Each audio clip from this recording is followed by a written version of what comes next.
চাচা, এই বসতপুরে হাট কিবারে কিবারে হয়? রবিবার আর বুধবার। বসতপুর বাজার যশোর জেলার শার্শা থানার বাগাচারা ইউনিয়নের বসতপুর গ্রামের মাঝখানে অবস্থিত। এই বাজারটির ইতিহাস আজ আমরা জানব, যেটি শুধু কেনাবেচা কেন্দ্র নয়, ছিল গ্রামের মানুষের এক মিলন মেলা। এই বসতপুর বাজারটি প্রতিষ্ঠিত হয় 1970 সালে, স্বাধীনতার আগে। তখন কয়েকটি ছোট দোকান নিয়ে শুরু হয়েছিল এই বাজারের পথ চলা।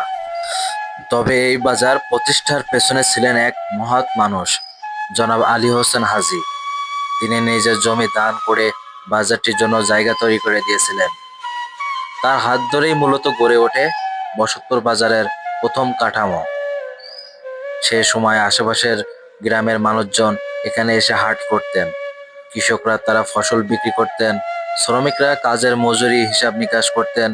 সব মিলিয়ে মনে হতো যেন এখানে জমে উঠেছে এক গ্রামীণ মিলন মেলা। এখনো এই বাজারে রয়েছে এক প্রাণ চাঞ্চল্য। এখানে পাওয়া যায় নানা ধরনের কাঁচামাল, তাজা শাকসবজি, শস্য আর নানা রকমের মাছ। প্রতি রবিবার ও বুধবার এই বাজারে বসে হাট।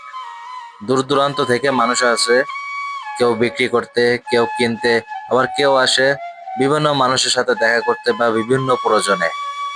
যেন এক ঐতিহ্যের ধারাবাহিকতা এখনো টিকে আছে। তবে বসতপুর বাজারটি অনেক বড় হয়, অনেক দূর দূরান্ত থেকে মানুষ অনেকে আসে, কাঁচা শাকসবজি তাজা, এবং অনেক ক্রেতা বিক্রেতার উপস্থিতি হয়।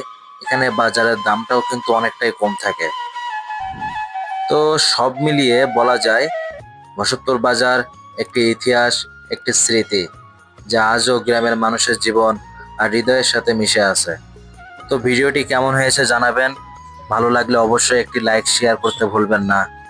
আল্লাহ হাফেজ।